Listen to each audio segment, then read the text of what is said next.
భర్తృహరి సుభాషితాలు. హర్తకు కాదు గోచరము అహర్నిశమున్ సుఖపుష్టి చేయు సత్కీర్తి ఘటించు విద్యయను దివ్యధనంబు అఖిలార్ధకోటికిన్ పూర్తిగా నిచ్చినన్ పెరుగుపోదు యుగాంతపు వేళనైన భూభర్తలు తద్ధనాధికుల పట్టున గర్వము మానుట ఒప్పగున్. విద్య అనే ధనాన్ని దొంగలు అపహరించలేరు. దానివలన ఎల్లప్పుడూ సుఖము కలుగుతుంది. దానిని పరులకు ఇచ్చిన కొద్దీ అది వృద్ధి చెందుతూ ఉంటుంది. ప్రళయ సమయమున కూడా విద్య ఎన్నటికీ నశించదు. ఇట్టి విద్యాధనుల ముందు సామాన్య ధనాధిపతులు గర్వం ప్రదర్శించరా. విద్యాధనులను ఎదిరించుట ఎవరికినీ సాధ్యము కాదు. అనగా విద్యగల వారి యందు వినయముగా ఉండవలెనని భావము.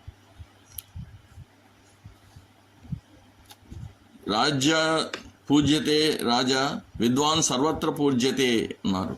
అంటే ఒక ధనాధిపతి కానీ రాజు కానీ ఒక జమీందారు కానీ తన యొక్క పరిధిలోనే గౌరవింపబడతాడు.